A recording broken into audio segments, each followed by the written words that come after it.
What's up, guys? Welcome back to Success Switch. This video, which details how to leave a lasting legacy, will go over how to live every day as you would like to be remembered. With that being said, let's get started. The first thing we must do is begin with the end in mind. Beginning with the end in mind means you realize inevitably there is a day that you will die. Let's begin with this exercise. Picture yourself walking into a funeral that you were invited to. Now picture yourself opening the door to your car, getting out, and then walking into the funeral home. You see all of your friends and your family, the people closest to you, distraught at the fact that you're no longer with them. It's your funeral. If your funeral was in a month from today, who would speak about you? And more importantly, what would they say? What would their words reflect? What kind of friend were you? What kind of brother or sister? Son or daughter? What kind of parent were you? What character would you like them to have seen in you? What contributions would everyone want to remember of you? If you were to actually ponder this question and write down some thoughts, most likely these are the values you want to display. These values are something that we need to act upon every day. Every day you contribute to your legacy in a way that is supremely important. By keeping the end in mind, you make sure that you don't act in a way that isn't congruent with who you want to be remembered as, your legacy.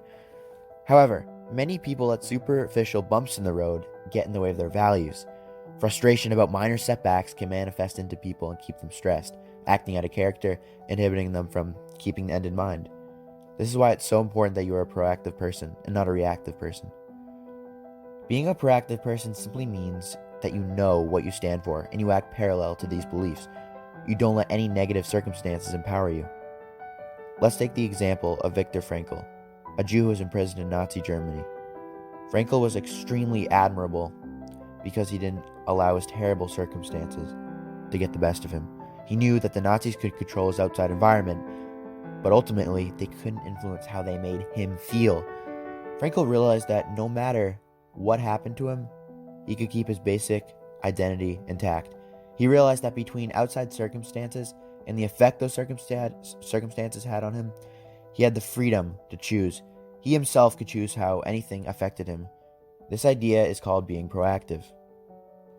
Obviously, this is an extreme example, but we can use this in our own lives. By being proactive, we realize that there is a bridge between stimuli, what happens to us, and our response to that stimuli. As proactive people, we use self-awareness, imagination, conscience, and independent will before choosing a response.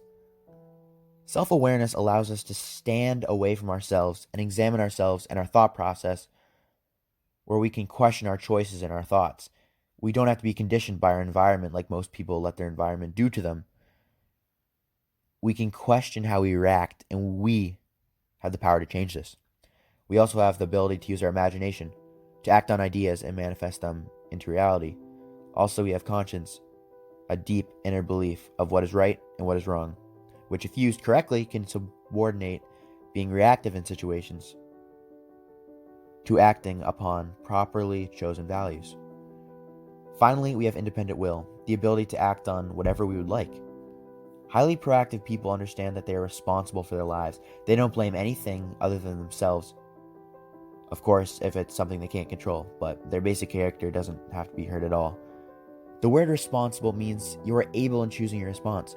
Response-able. Reactive people are often affected by their physical environment. If the weather is good, they feel good, and if the weather is bad, they feel bad. But proactive people choose their internal weather and bring it everywhere with them.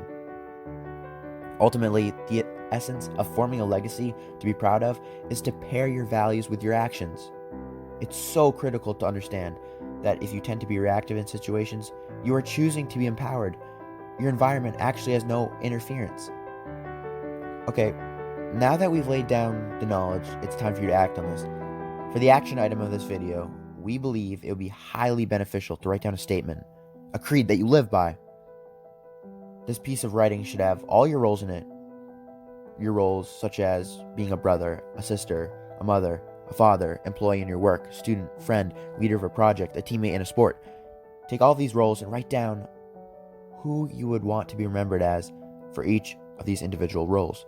If you have this framework, you will instantly know right from wrong in your basic character, enabling you to live a legacy to be proud of.